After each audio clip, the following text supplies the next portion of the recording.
परीक्षा नहीं हुई, लेकिन आज नहीं तो कल होगी। ये कोरोना महामारी आज नहीं तो कल जरूर खत्म होगी।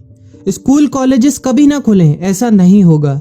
अभ्यास करते रहोगे तो कोई पछतावा नहीं होगा। कोरोना महामारी के चलते इस समय स्कूल और कॉलेजेस बंद पड़े हैं, जिसके चलते विद्यार्थियों में पढ़ाई के प्रति लापरवाही देखी जा रही है। इसी को देखते हुए मुंबई के एक स्कूल में हमारे पुराणों में लिखित एक कहानी सुनाई गई और विद्यार्थियों को इस कहानी के जरिए एक मैसेज दिया गया, एक सलाह दी गई। कहानी ये थी कि एक बार भगवान इंद्र किसानों से नाराज हो गए और उन्होंने घोषणा कर दी कि 12 साल तक बारिश नहीं होगी, आप फसलों को नहीं उगा पाएंगे। भगवान इंद्र से किसानों ने विनम्रता पूर्वक विनती की।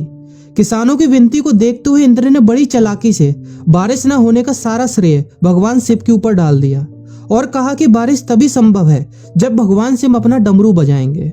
लेकिन इंद्रदेव भगवान शिव के साथ पहले ही गुप्त रूप से चर्चा कर चुके थे और उनसे किसानों के साथ सहमत नहीं होने के लिए भी अनुरोध कर चुके थे। जब किसान भगवान शिव के पास बारिश के लिए विनती करने के लिए गए तो उन्होंने भी कह दिया कि बारिश तभी होगी जब मैं 12 साल बाद अपना डमरू बजाऊंगा। निराश होकर वापस लौटते किसानों ने 12 साल तक इंतजार करने का फैसला किया। लेकिन उनमें से एक किसान वापस लौटकर नियमित रूप से अपना काम कर रहा था, खेती कर रहा था, यहाँ तक कि बीज भी बो रहा था। अन्य किसानों ने यह देखकर उस किसान का मजाक उड़ाना चालू कर दिया। कुछ किसानों ने उससे पूछा भी कि आप अपना समय और ऊर्जा क्यों बर्बाद कर रहे हैं, जबकि आप जानते हैं कि 12 साल तक बारिश नहीं होने वाली। उस किसान ने जवाब दिया कि मुझे पता है कि बारिश के बिना मेरी फसल नहीं आएगी, लेकिन मैं ये सब केवल अभ्यास के रूप में कर रहा हूँ। 12 साल बाद मैं फसलों को उगाने और खेतों में काम करने की प्रतिक्रिया को भूल जाऊंगा। शरीर की काम करने की आदत छूट जाएगी और शरीर आलस का शिकार हो जाएगा।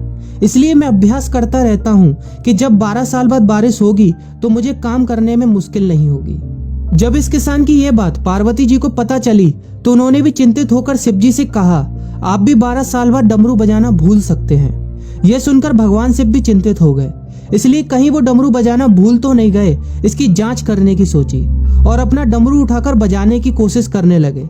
कोशिश करते हुए जैसे ही डमरू से आवाज आई वैसी बारिश होने लगी और जो किसान नियमित रूप से अपना काम कर रहा था उस किसान का खेत फसलों से हरा भरा हो गया। लेकिन बाकी सभी बारिश का इंतजार करते किसानों को पछतावा हुआ, क्योंकि उन्होंने अभ्यास करना भी छोड़ दिया था। इसी तरह 2 सप्ताह बाद, 2 महीने बाद या 2 साल बाद लॉकडाउन समाप्त हो जाएगा।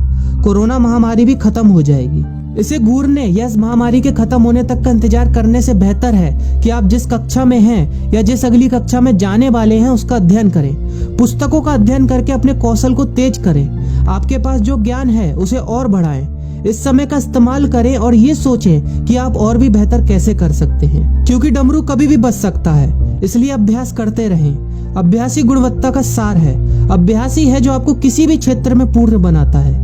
अगर आप अपनी पढ़ाई के प्रति लापरवाही छोड़कर अभ्यास करते रहेंगे तो जब काम करने का समय आएगा, जब भी परीक्षा देने का समय आएगा, तो आप हर चुनौती और अपने हर क्वेश्चन का जवाब देने के लिए तैयार रहेंगे।